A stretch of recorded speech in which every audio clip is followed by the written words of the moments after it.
Ce mercredi Dash, un jour où l'Église nous invite à commencer une période de réflexion, une heure d'arrêt, à la rendre différente. Vous savez que l'une des grandes richesses des temps liturgiques est précisément de proposer la rupture de la routine.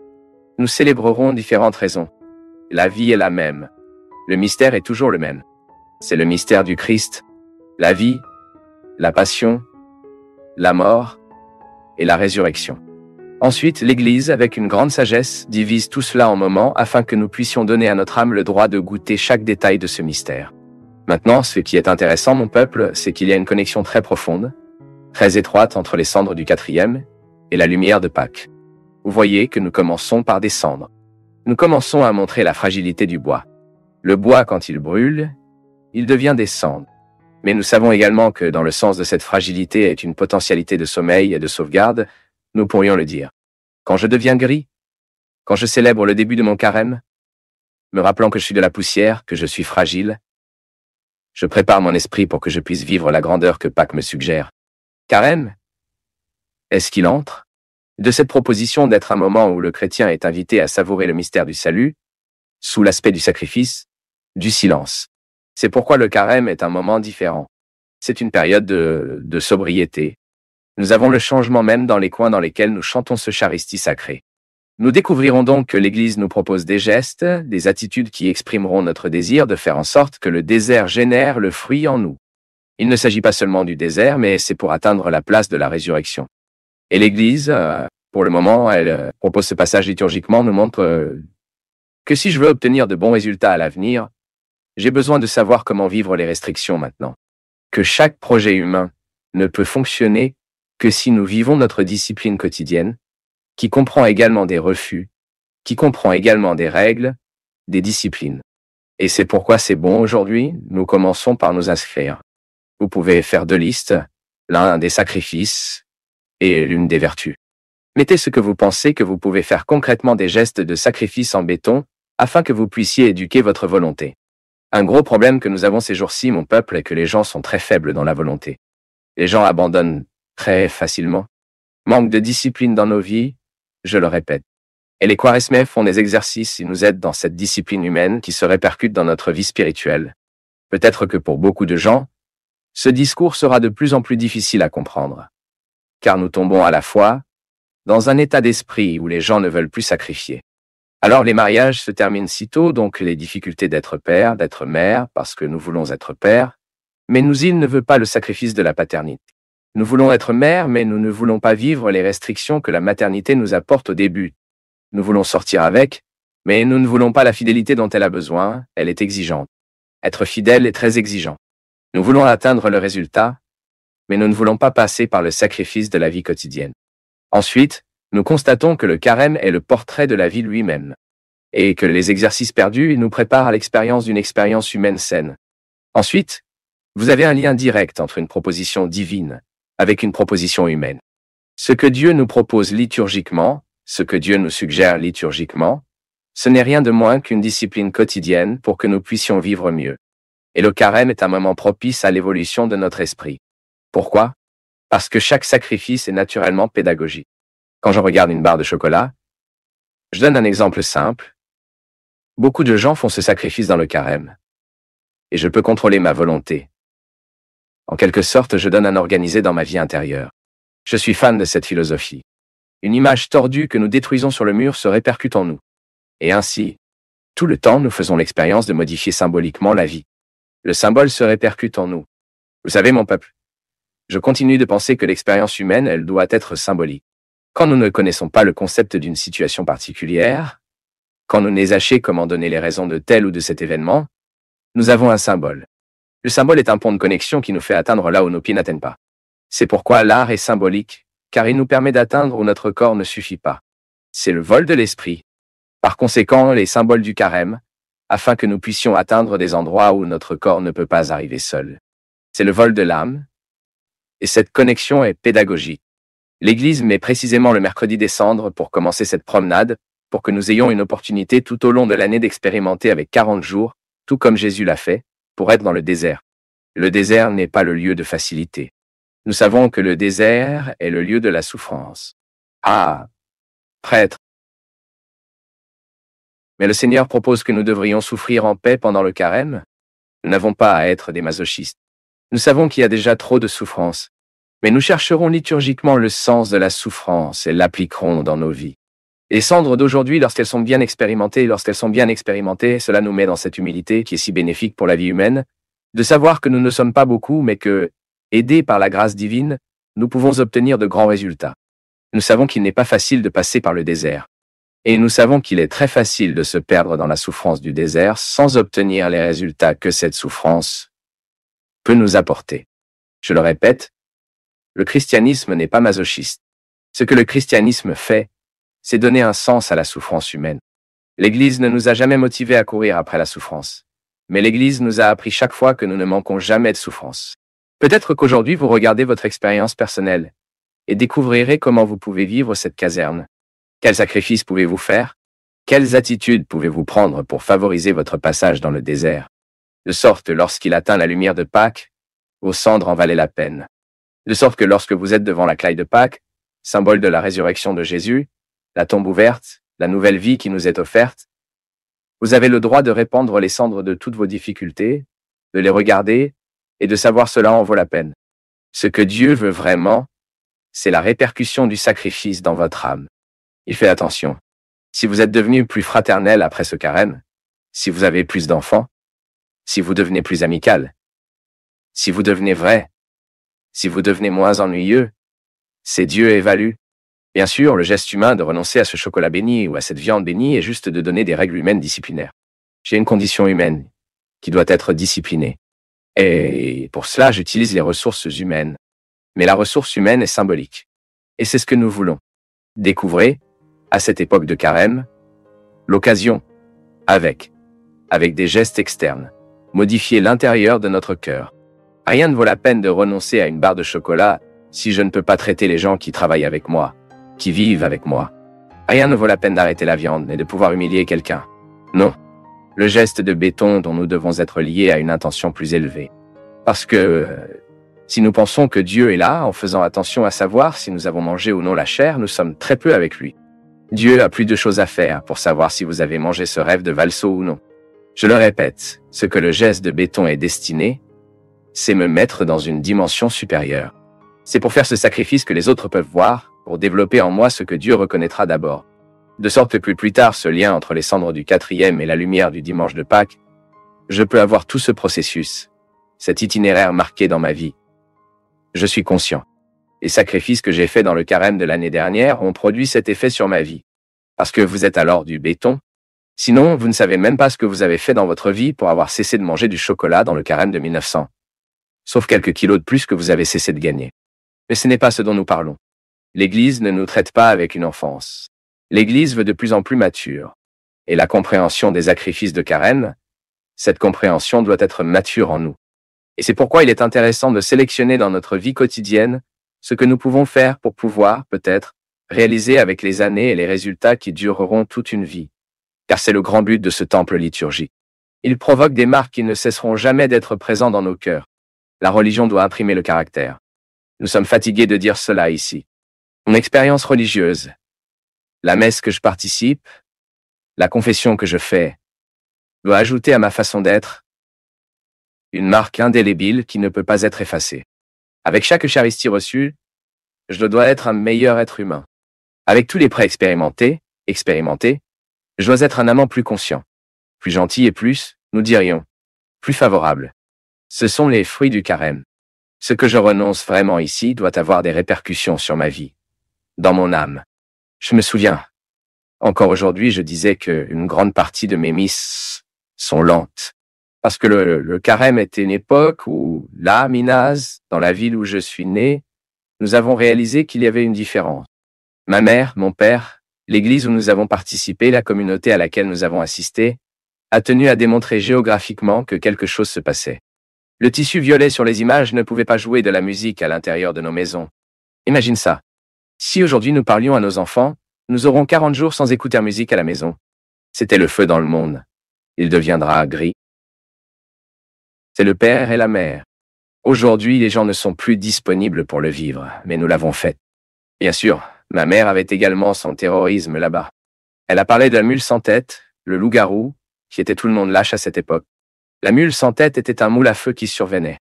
Les peurs qui faisaient partie d'une théologie simple mais ont fini par avoir un effet sur nous.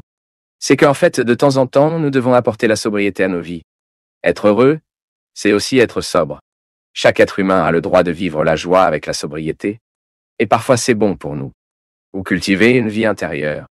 Parfois, lorsque vous éteignez la télévision et que vous faites un rapide, nous manquerons aujourd'hui de la télévision à la maison. Assis-nous après notre repas, racontons des histoires, attrapons notre vie. Connaissant l'autre, ce que nous ne savons souvent pas, parce que la télévision est toujours allumée. De petites choses qui ont fait une différence dans nos vies et nous ont montré que quelque chose se passait. Aujourd'hui est une journée très spéciale pour nous tous qui sommes chrétiens, car c'est le jour de regarder les photos qui sont tordues sur le mur. Je le répète, une image qui est tordue, si vous le mettez en ordre, fait une différence dans votre vie. Lorsque vous entrez dans l'environnement, vous vous sentez plus harmonieux, c'est environnement. Dans la vie spirituelle, c'est la même chose. Nous devons savoir où se trouvent les images tordues et nous faisons notre geste de redressement afin qu'ils puissent provoquer l'harmonie en nous. Merci pour votre entreprise. Versez sur nous la bénédiction du Dieu Tout-Puissant, celui qui est Père, ferme et spirituel.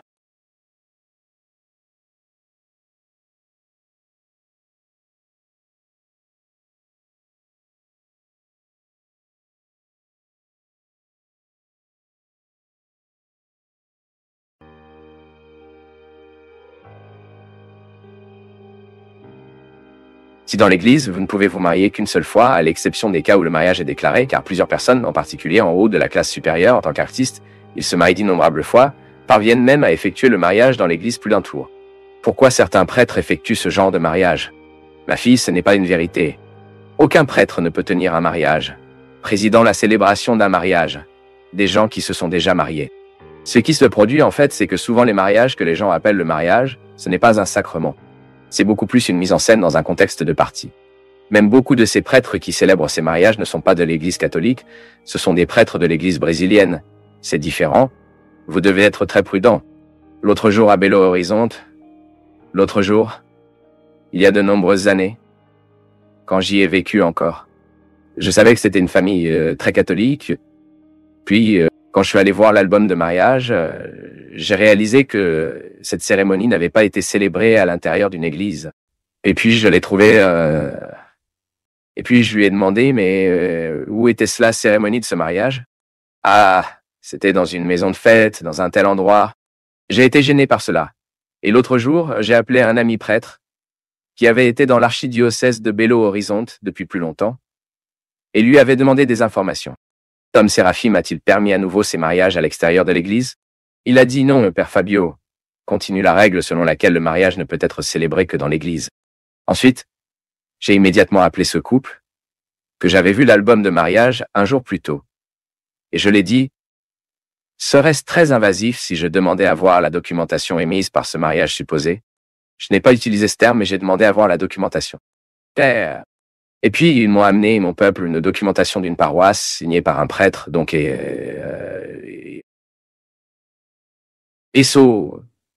Puis, que s'est-il passé? Je suis entré sur Internet, j'ai cherché cette paroisse qui n'existait pas. Les paroisses qui avaient le même nom, certainement, n'avaient pas ce prêtre, ni cette nomenclature qui était imprimée dans le document. Ensuite, j'ai contacté la mitre diocésaine, demandé des informations sur ce prêtre. Puis nous avons constaté que ce prêtre n'existait pas. Savez-vous ce que c'était, en fait? C'était un buffet qui a fourni la fête que vous avez payée pour vous marier là-bas, et dans le package de fête comprenait déjà le prêtre. Maintenant, vous voyez à quel point il est absurde. C'est la ruse. C'est une erreur. Parce que la personne pense qu'elle se marie dans l'église catholique. Ça se marie dans l'église catholique, mais pas dans l'église catholique apostolique romaine. Il épouse l'église catholique apostolique brésilienne qui n'est pas reconnue par l'église et, dans de nombreux cas, de nombreuses personnes considèrent déjà une secte. Parce qu'il n'y a pas d'église qui est faite. Vous voyez donc, vous devez être très prudent lorsque vous regardez une cérémonie et que vous l'appelez le même mariage. La plupart des artistes, j'ai reçu de nombreuses invitations d'artistes qui aiment parfois un amour avec moi. Oh, j'aimerais que le père Fabio célèbre mon mariage. Et puis, il n'a pas de caractère religieux formel de l'Église catholique, comprendre? Vous devez donc être très prudent. L'Église catholique n'effectue pas ce type de cérémonie. Et nous, en tant que prêtres, devons être très prudents afin que nous ne tombons pas dans ces pièges. Moi, les gars, je fais tellement attention à cela, car il y a beaucoup d'amis de seconde union qui disent parfois comme ça, « Père Fabio, nous ferons une bénédiction. Pourriez-vous faire cette bénédiction pour nous ?» Je ne peux pas. Autant que je veux bien ce couple, je ne peux pas, en tant que prêtre, simuler un sacrement. Ce n'est pas vrai. Le mariage est le mariage, la deuxième union est la deuxième union. Personne n'est méprisé. Mais nous ne faisons pas non plus, nous, pouvons faire ressembler ces cérémonies à un mariage. Car cela peut créer des perturbations. Oui. Donc vous qui vous avez épousé, qui n'était soudainement pas à l'intérieur d'une église, le document qui a été publié, essayez de savoir si cette paroisse existe vraiment. Si ce prêtre, donc sois prudent. Vous avez tout le droit de faire de votre mariage comme vous comprenez bien. Vous ne devez pas être conscient. Ce n'est pas un mariage religieux, car il n'est officiel par aucune église. Contrairement à un mariage qui se produira dans une église évangélique, dans une église sérieuse où le pasteur est un homme sérieux, où il n'est pas une entreprise de parti. Faites attention à ne pas épouser une entreprise de parti, que le mariage est devenu aujourd'hui une entreprise qui génère beaucoup d'argent. Il se passe beaucoup demander aux informations religieuses, sans même avoir ces informations religieuses, tombe dans cette histoire. L'important est de ne pas accumuler de nombreuses années de vie, mais d'acquérir la sagesse à tout moment que les années nous offrent. Après tout, le vieillissement est obligatoire. La maturation est facultative. C'est une réalité, non? Parce que nous vieillissons tous, il n'y a aucun moyen. Les gens plaisantaient ici que nous sommes plus jeunes, mais tout le monde vieillit. Ces amis qui étaient autrefois lucides commencent soudainement à changer leur date, commencent à changer les noms, commencent à répéter les mêmes histoires. C'est la vie. Le processus de vieillissement est naturel pour la condition humaine. Il y a des gens qui font face à cela comme une perte. Il y en a d'autres qui découvrent que c'est un gain. Et cela peut être un gain. Cette semaine, nous parlions qu'il est très important dans la vie que nous développons des habitudes, même chez les jeunes, qui se combinent avec la vieillesse. Est-ce que tu sais pourquoi? Parce que si nous sommes simplement habitués aux choses de la jeunesse, des jeunes, être trop jeune est un problème. Vous devez commencer à obtenir des habitudes qui peuvent vous aider dans votre processus de vieillesse. Lecture, par exemple, lorsque nous découvrons, à l'adolescence, à l'enfance, à l'adolescence, aux jeunes, lorsque nous apprenons à cultiver l'habitude de lecture, vous assurez déjà un moment de bonne qualité pour votre vieillesse. Pourquoi quelle est ma grande plainte? Plusieurs fois, je n'ai pas le temps de lire tout ce que je veux. Une fois que vous êtes déjà plus âgé, mon ami, que vous avez déjà naturellement diminué votre nombre d'engagements, que la vie est devenue plus légère pour vous, est le moment de lire tout ce que vous ne pouviez pas lire tout au long de votre vie. Ensuite, occupant la tête, le cœur est très extrait. Lorsque la tête est bien occupée, le cœur est payé. Maintenant, si nous n'avons pas l'habitude de lire, il est naturel que nous ayons une grande difficulté à ne rien. Vous constaterez que le temps est trop épanoui pour que vous puissiez remplir tout ce que vous voulez. Alors le vieillissement nécessite de l'art. Les bonnes habitudes des jeunes aideront votre vieillesse plus qualifiée. Pourquoi insistons-nous autant sur l'exercice physique, l'activité physique, le bon régime alimentaire des jeunes? Parce que la construction musculaire des jeunes fera de vous un vieil homme plus flexible, sans tant de maux de dos.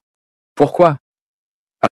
Parce que les muscles sont bien renforcés, il a un bas du dos bien tendance, de sorte que sa colonne vertébrale ne souffre pas autant de l'âge de la maturité. Donc, ce que nous prenons soin d'aujourd'hui se répercute dans la vie. C'est pourquoi vivre, nous devons aller prendre les bonnes habitudes de la vie, afin que lorsque nous sommes dans cette période de plus lente, moins pressée, nous ne désespérons pas. Alors moi, Père Fabio, aujourd'hui je construis le vieil homme que j'aimais, que j'espère être un vieil homme digne. J'espère que je ne mourrai pas jeune. Mais je construis ma vieillesse maintenant. Dans ma structure physique, j'aide à vieillir, à avoir plus de qualité.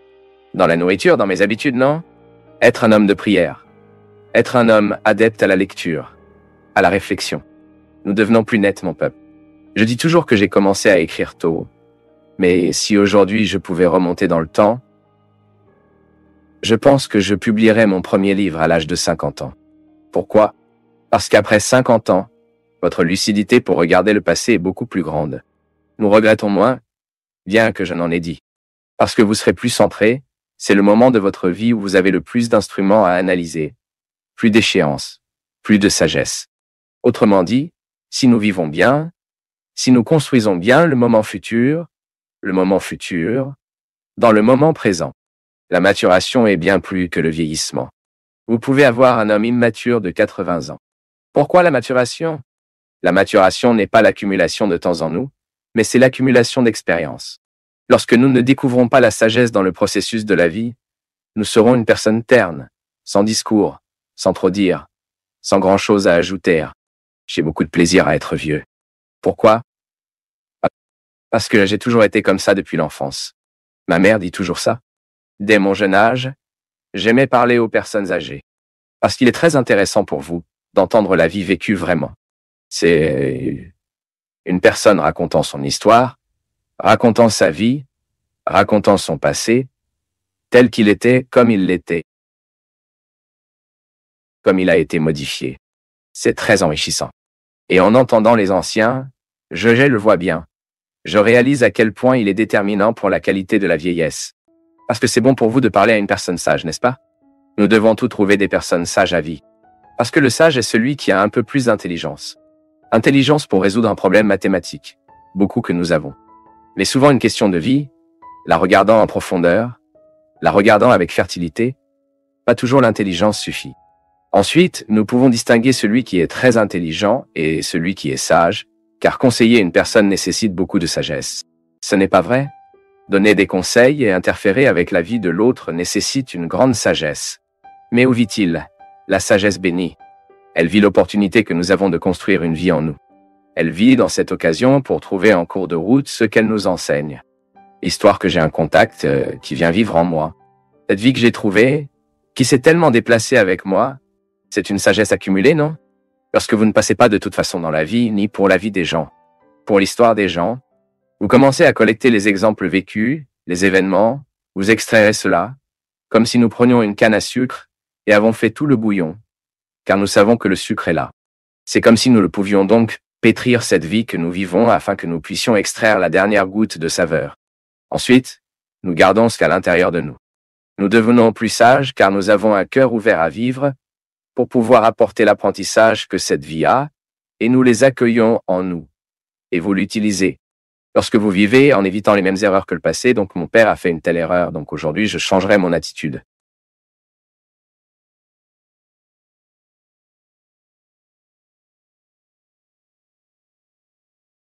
Si tu es arrivé jusqu'ici, c'est que tu as fait preuve de concentration, de présence et d'intérêt. Cela te distingue déjà de beaucoup. Et si tu laissais un commentaire pour dire ce qui t'a le plus marqué, profites-en aussi pour regarder les liens dans la description. Il y a plus de contenu créé avec le même soin pour toi. Merci, une grande accolade et à bientôt.